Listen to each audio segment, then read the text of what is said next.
ఈ ప్రభుత్వానికి మొదటి ప్రాధాన్యత నిరుద్యోగ సమస్యను పరిష్కరించడము. నిరుద్యోగ సమస్యను పరిష్కరించాలంటే ప్రభుత్వం మీద వాళ్ళకు విశ్వాసం, నమ్మకం ఉండాలి. ఎస్, ఈ ప్రభుత్వం పరీక్షలు సరైన సమయంలో నిర్వహిస్తుంది, సమర్థవంతంగా నిర్వహిస్తుంది, సమర్థులైన వాళ్ళను ఎంపిక చేస్తుంది, సామాజిక న్యాయాన్ని పాటిస్తుంది, SC ST OBC reservations and women reservations అన్నిటిని పకడ్బందీగా అమలు చేస్తుంది. ఎవరు ఎలాంటి ఆలోచనలు కానీ అపనమ్మకాలతో ఉండాల్సిన అవసరం లేదు అనేది ఆ భావన రావడానికే ఈరోజు పబ్లిక్ సర్వీస్ కమిషన్లో సివిల్స్ మీరు ఎగ్జామ్స్ రాసిన వాళ్ళు ఎవరు కూడా ఎగ్జామ్స్ నిర్వహించిన సంస్థ మీద ఎవరు ఆరోపణలు చేయలే. ఎందుకంటే ఆ సంస్థ మీద మీకు నమ్మకం ఉంది కాబట్టి మీ కాన్సన్ట్రేషన్ అంతా, మీ ఫోకస్ అంతా మీ ప్రిపరేషన్ మీద ఉంది. కానీ దురదృష్టవశాత్తు తెలంగాణలో గత 10 సంవత్సరాలలో ప్రతిసారి విద్యార్థులు పరీక్షలకు ప్రిపేర్ అయ్యేదానికంటే నిర్వహిస్తున్న సమస్య మీద కొట్లాడడానికి, ప్రభుత్వం మీద ఆరోపణలు చేయడానికే చాలా సమయం వాళ్ళది అందులో పోతుంది.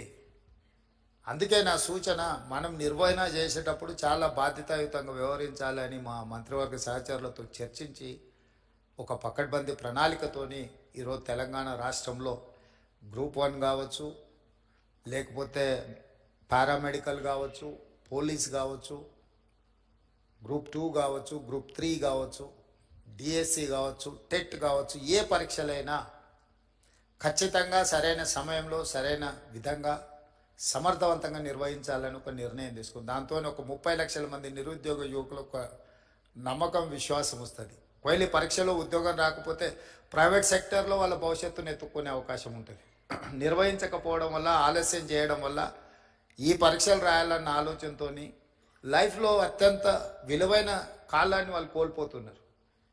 తెలంగాణ రాష్ట్రం వచ్చినప్పుడు 20-22 సంవత్సరాల నుండి ఎగ్జామ్స్కు ప్రిపేర్ అవుతున్న పిల్లవాడు 10 సంవత్సరాలు 32 ఏళ్ళు వచ్చిన పరీక్షలు రాయలేకపోయిందంటే అతని లైఫ్లో అత్యంత అత్యంత ముఖ్యమైన సమయం, కాలం గడిచిపోయింది. 10-12 సంవత్సరాలు ఒక మనిషి లైఫ్లో నుంచి మాయమైపోయిందంటే అతని ఏజ్ కానీ, అతని ఫ్యామిలీ కానీ, వాళ్ళ బాధ కానీ, ఆ ఎనర్జీ కానీ నిజంగా నిరుపయోగం అవుతుంది, దుర్వినియోగం అవుతుంది. అందుకే స్పష్టంగా ప్రణాళికబద్ధంగా క్యాలెండర్ డేట్స్ ప్రకారం రేపు అసెంబ్లీలో క్యాలెండర్ డేట్స్ కూడా డిక్లేర్ చేసి రాష్ట్ర ప్రభుత్వంలో వచ్చే ప్రతి ఖాళీలను 31 మార్చ్ లోపల అన్ని శాఖల నుంచి తెప్పించుకొని జూన్ 2 లోపల నోటిఫికేషన్లు ఇచ్చి బై డిసెంబర్ 9 ఎవ్రీ ఇయర్ ఎన్ని ఖాళీలు ఉన్నా భర్తీ చేసి వాళ్ళ నియామక పత్రాలు వాళ్ళ చేతికి అందించాలని మన ప్రభుత్వం నిర్ణయం తీసుకున్నది.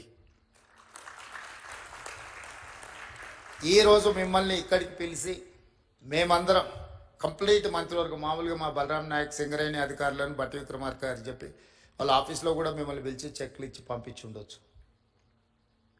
కానీ మెకానికల్గా మేము ఆ జాబ్ చేయదలుచుకోలే. This is personal attachment. We wanted to encourage our students, we wanted to encourage our kids. Why? Because we have depended on youth. So మిమ్మల్ని అందరినీ ప్రత్యక్షంగా ఇక్కడికి పిలిపించి మిమ్మల్ని కలిసి మేము ఇచ్చే ఈ టోకెన్ మీ అవసరాలను పూర్తిగా తీరుస్తుందని నేను చెప్పను. కాకపోతే మీకు ఒక నమ్మకం కలుగుతుంది, ఎస్ తెలంగాణ ప్రభుత్వం మాతో ఉంది, మమ్మల్ని గుర్తించింది. మిమ్మల్ని గుర్తించడం ద్వారా లక్షలాది మా విద్యార్థులకు ఒక సందేశాన్ని పంపదలుచుకున్నది మా ప్రభుత్వం. ఎస్, మీరు కష్టపడితే ఈ ప్రభుత్వం మిమ్మల్ని పిలిచి పర్సనల్గా కలుస్తుంది, మిమ్మల్ని అభినందిస్తుంది, మీ భుజం తడుతుంది అని ఒక సందేశాన్ని ఇవ్వడం కోసం రాష్ట్ర ప్రభుత్వం మంత్రివర్గం అంతా కదిలొచ్చి, ఇదే మంత్రివర్గ సమావేశం కాదు, మీ స్టూడెంట్స్కి ఇచ్చే చిన్న ఏమంటారు గెస్ట్. అయినా ఎందుకు ఇంతమంది మంత్రివర్గ సహచరులందరినీ ఈరోజు ఈ వేదిక మీద కూర్చోబెట్టినామంటే మీ ద్వారా తెలంగాణ రాష్ట్రంలో ఉన్న నిరుద్యోగ యువకులకు ఒక నమ్మకం, విశ్వాసం కల్పించాలనేది మా ఆలోచన. ఇది మా బాధ్యత. మా బాధ్యత నెరవేర్చుతున్నాము అని నెరవేర్చడమే కాదు, నెరవేర్చినట్టు కనిపించాల్సిన బాధ్యత కూడా ప్రభుత్వాల మీద ఉంటుంది. అందుకే ఈరోజు మిమ్మల్ని అందరినీ ఇక్కడికి పిలిచి సింగరేణి సంస్థ ద్వారా మీ చదువులకు అంతో ఇంతో సహాయం అవుతుంది. ఇందులో చాలామంది డబ్బులు అవసరం లేని వాళ్ళు కూడా ఉండొచ్చు. కాబట్టి ప్రభుత్వం వైపు నుంచి మిమ్మల్ని అభినందించడానికి ఇది ఒక మంచి మార్గంగా ఆలోచన చేసి ఈ కార్యక్రమాన్ని ఏర్పాటు చేసినాం. తప్పకుండా